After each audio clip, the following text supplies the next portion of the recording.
Hey guys, it's Mario here. Hope you're crushing it. Hope you're getting some good gains in the gym and outside of the gym. And in this video, I have a very important topic that I want to discuss with you guys. Something that is related to a question that I've been getting almost every single day ever since I started the YouTube channel about 2 years ago. Ever since I made the first blog post on my website, I've been getting a variation of this one particular question. And it's related to a mistake that I would say about 95% of guys and girls make in the gym, probably even more. And what is the question? So what am I talking about? I mean, what could it possibly be that so many people are making this mistake? Well, the question is quite simple, and you've probably seen it in the comments on social media or on this YouTube channel in certain videos, and it usually goes like this. Hey, I've been doing a full body routine for the last 6 months, 3 days a week. Should I be changing that? Or I've been doing this exercise for the last 3 months, should I be changing that? Or I've been following these calories and these macros for this XX amount of time, should I be making some changes? And on the surface, let's analyze this question a little bit. Does the question make sense? Well, of course it does, right? So the person is simply wondering, well, is the thing that I'm investing time and effort in, should I be changing that, right? Is it working or not? And it's hiding a very underlying problem, right? The surface is hiding a critical issue, is that most people actually have zero clue whether what they're doing is making any progress or not, whether they're getting any results or not. And why do I say that? Why am I making such a bold statement? Well, a fact is, let's say just observationally, when I go to the gym, when I look around, I've seen a handful of people in the last year, and I'm in the gym almost every single day during peak hours. I've seen probably about 5 guys and maybe 1 or 2 girls actually have a training log or logging their weights. And I don't look around a lot. That is something that I have to say, but I do kind of glance around. Let's say when I enter the gym and I see what the hell people are doing, almost nobody has a workout log. And if let me ask you a simple question, not right now, you watching this video, if I'm asking a question, hey, what did you do on a leg curl 3 months ago? How many reps for how many sets? What was your first set? What was your last set? What did you do on a leg extension 2 months ago on your last set on this workout? If you can't answer this question, if you don't know and if you don't have the specific data point where you can tell me exactly how much you've done, how do you know whether you're making progress or not? How do you know whether what you're doing is actually working or not? And that's the biggest issue. Similarly with the diet, if you cannot measure something, if you cannot see the result, if you cannot estimate whether that's making you progress or not, you're literally wasting your time. And I made this mistake myself. I wasted the first 2 years of my training trying to wing it, right? Trying to remember the weights, the sets, the reps. And sure, you can remember your PR. I could remember my all-time best on the bench press, right? But I couldn't remember what I did for a seated calf raise 2 months ago on the last set. There's no way for me to know that. There's just so much that I can remember. And that's the problem, because I have no idea whether I'm hitting PRs or not. And whether you're hitting PRs or not, that is literally the thing that you're looking at when you want to determine whether your program is working or not. And now you might be wondering, okay, I'm not tracking. Okay, screw it, I admit it. I'm being honest. What should I start tracking? What should I be measuring to determine whether my workout/diet nutrition is actually working? Well, a couple of things, right? I'm just gonna give you the basics. Number one, you should know exactly how much weight you did for specific reps with proper form, obviously, and you want to have a workout log. If you don't have a workout log, you're wasting your time. And that's absolutely clear.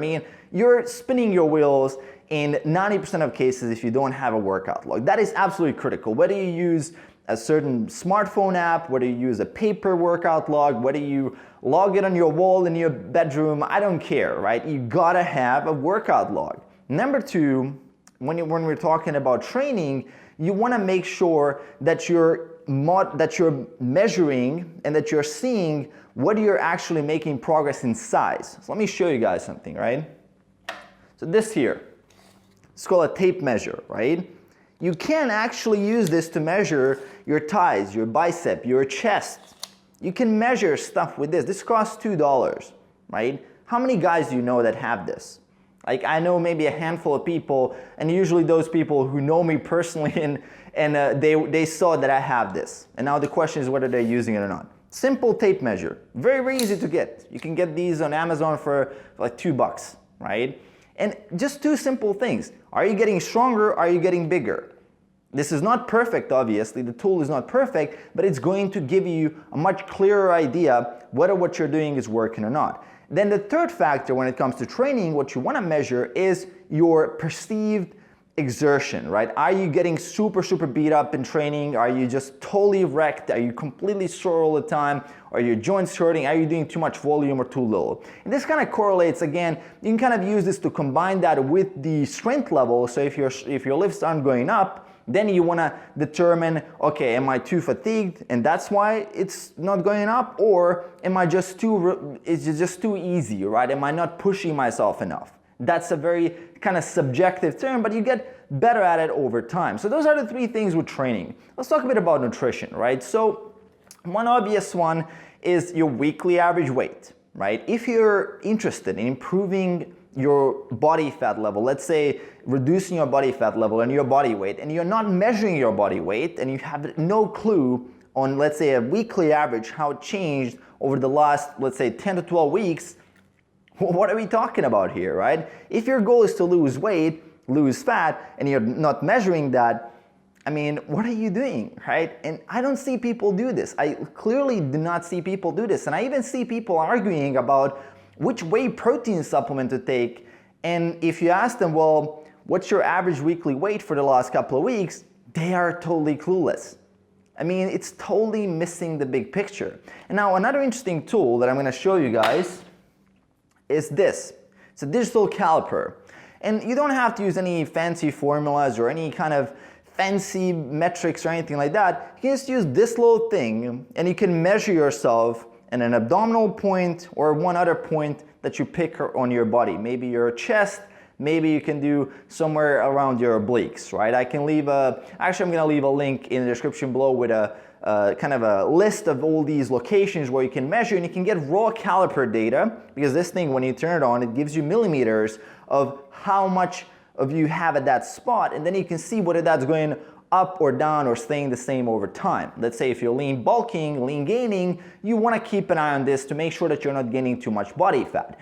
On the other hand, if your goal is to lose fat, you can clearly measure with this whether you're losing fat or not, even though the scale sometimes can mask progress because of water retention, all these other fluctuations. With this little thing here, you actually get another measurement. And of course, you can use the tape to measure your waist size, and that will also give you a third metric. And I mean, all these things are the basics. You know, it kind of makes sense. You know, what I'm talking about here is common sense, but common sense is definitely underrated. When we're talking about fitness and nutrition, a lot of people totally lose perspective and they're focusing on some kind of magical trick and some kind of magical supplement or a method, instead of truly measuring and seeing whether these basics are working or not. And to be fair, the basics will give you the biggest chunk of results. That's what it comes down to. If you're not progressing in your strength levels in the gym, your program is clearly off. And I'm not saying that you should be making incredible gains, adding 20 kilos to your squat in a couple of weeks, but there should be some kind of progression, and either an extra rep, a couple of extra kilos, or like say half a kilo. There must be some kind of progression. Unless you're, let's say, at a last stage before a bodybuilding competition, you're super, super lean. At that point, it's okay to plateau a little bit for, let's say, a month. You don't make any significant strength gains. But if you're just a guy who's trying to get lean, or guys who's trying to make gains, build muscle, you should be getting stronger all the time. There's literally no excuse for that. If you're not, probably something wrong with your program. Either not a sufficient enough volume, either your technique is a little bit off, either you're not doing enough intensity, or either you're not planning deloads properly, either you're not pushing yourself and not adding weight. Something is off. You gotta look at those signs, you gotta measure your progress. And I'm gonna kind of close off this rant here, because there's really no point in me ranting I already said all the basics, all the gist of it, the general rules that have to be applied if you're serious about getting results in the gym. Apply what I said. I mean, get these damn tools. I mean, this costs like $8. That one costs $1 or $2. I mean, it's totally for me irrational not to have these at your disposal and measure your progress at least on a weekly basis to be sure that what you're doing is actually working, and that is going to answer your question whether you need to be changing your workout plan or not. And that is the only way to actually determine it, and not just guess based on how you feel or whatever other metric people like to use, because it is easy, right? This takes a little bit of effort, right? This thing little here, it takes a little bit of effort to actually measure yourself. It's not gonna magically happen, but it definitely pays off in the long run. So hope you guys enjoyed. Let me know in the comments below if you have any questions on this video, if this kind of resonates with you. Did I kind of catch you in a moment where you didn't track your progress properly? So let me know in the comments below. I made this mistake myself in the past. That's why I'm making this video. This video is kind of a message for myself. Let's say a couple of years ago, I'd say 4 years ago, when I was stuck in the gym and I was like, oh, should I be changing? It was simply the fact that I had no idea what was working and what was not, and that's kind of why I made this video. So hope you guys enjoyed. As I said, make sure to hit that subscribe button below to support the channel. If you haven't already, make sure to hit the like button. It means a lot to me when I see that thumbs up button getting up, as well as comments. It really helps a lot with the YouTube, as well as if you're interested in more stories or what's happening in my life behind the scenes, make sure to check out my Instagram. I'm going to leave the link in the description below. Aside from that, keep crushing it, keep making some good gains, and I will see you in the next video. Peace.